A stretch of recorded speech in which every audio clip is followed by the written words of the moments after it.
Throughout the Second World War, there were a huge number of people who were condemned to death by Nazi Germany for treason and for defying the Nazis and Hitler. Many were taken to execution chambers across the nation, and inside occupied countries, they lost their heads on the guillotine, with the German metal device being known as a Fallbeil. This was a quick method of executing people en masse, and skilled executioners, with their assistants, along with the guillotine, could execute someone in a number of seconds. There were some accounts of some victims being led into the execution chamber, and as quickly as 7 seconds later, they were dead. It was a horrific and ruthless form of justice, and Hitler did this to ensure that he had the utmost dedication to his regime. He feared any acts of resistance, and did survive dozens of assassination attempts, and someone could be executed for simply just saying they disliked what the Nazis were doing. The Gestapo would then round someone up before they were brought in front of the court. One woman who had a very interesting life was Anna Waller, who was a fashion model. However, she would be one of those who was arrested and was sentenced to death for her involvement in resistance activities. But she was then executed by the guillotine. Join us today as we look at the execution of the fashion model guillotined for standing up to Hitler. And to support our channel, please make sure to subscribe. Anna Waller was born in Vienna in Austria in March 1891. She had a relatively normal early life and attended school. However, when she left school, she then worked for many years as a fashion model. She would wear clothes for different brands and manufacturers of garments, and was relatively successful in this, but as she got a little older, she then transitioned into a different line of work. She worked for the government in 1940, and especially she worked inside of a branch in the censorship office that studied foreign mail, and they would then deal with this. However, Anna for a long time had been involved in political activities. In 1915 she joined the Social Democratic Workers' Party, and she then also became a member of a trade union for private sector workers. But following the 1932 general election, the Social Democratic Workers' Party were demolished. There was a huge shift though in the years before the Second World War, as Austria would be annexed into the German and Nazi Empire. Hitler and his Nazis held a rigged vote for Austrians, in which they voted for a union with Nazi Germany, and the votes revealed that 99% of Austrians favoured the joining of the two nations. With this, Austria was then annexed in the Anschluss, and millions of people found themselves living under Nazi occupation. There was little bloodshed with the invasion, and Austria became part of the German state.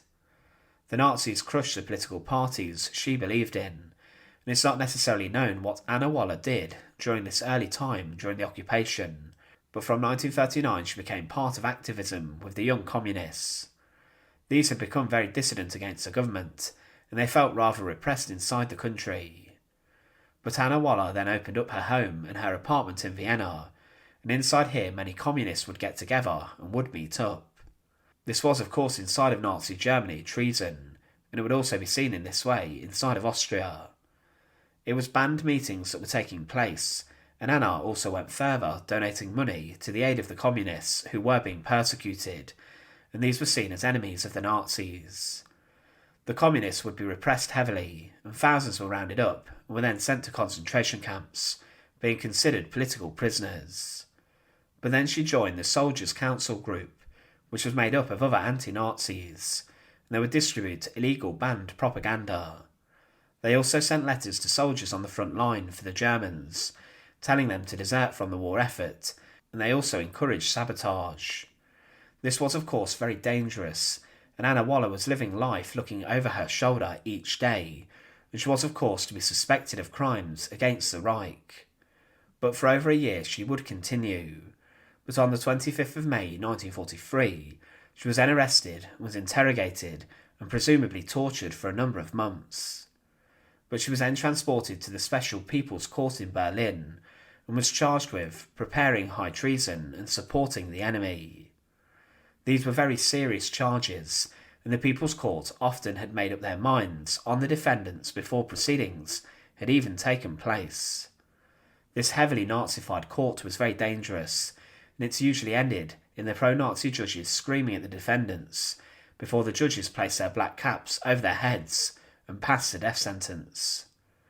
She was brought to trial alongside Alfred Bobovsky, Sophie Vitek, Ernestine Suchek, Friedrich Mussak, and Ernestine Divich. Anna was accused of having a close relationship with Jews, and it was said that she sharply condemned measures and orders by the Nazi government, especially where these concerned sorting out the Jewish question. She openly declared to her work colleagues that she hated the present war, and that she was affected by the death of Bolsheviks and Englanders just as much as by the death of German soldiers.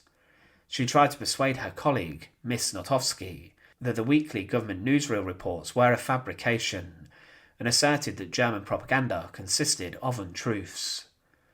Anna Waller was then, following this indictment being read, sentenced to death, and she was also sentenced to lifelong dishonour. There were 2 others tried with her who were sentenced to death, and the other 2 were then given 15-year sentences. Sophie Vitek's brother had intervened with Heinrich Himmler personally, and he managed to spare them. But around a year since the day that she was arrested and imprisoned, Anna Waller was to be executed. She was transported from Berlin back to Vienna, and she was then held inside of the Vienna Regional Criminal Court. Inside here, a guillotine had been installed since 1934, and it took the heads of dozens of prisoners during the Second World War. But then the time came for Anna Waller to die. She was walked inside of the execution chamber, and there stood the instrument of her death, the Vienna guillotine. She then was greeted by the executioner's assistant, who secured her hands and legs, before Anna was quickly then tied to the board. This board was then slid with Anna on it, under the guillotine blade. The executioner then made his final checks before the guillotine blade was released, and it fell, taking Anna Waller's head clean off. She was 53 when she was executed, and the former fashion model met a very brutal end.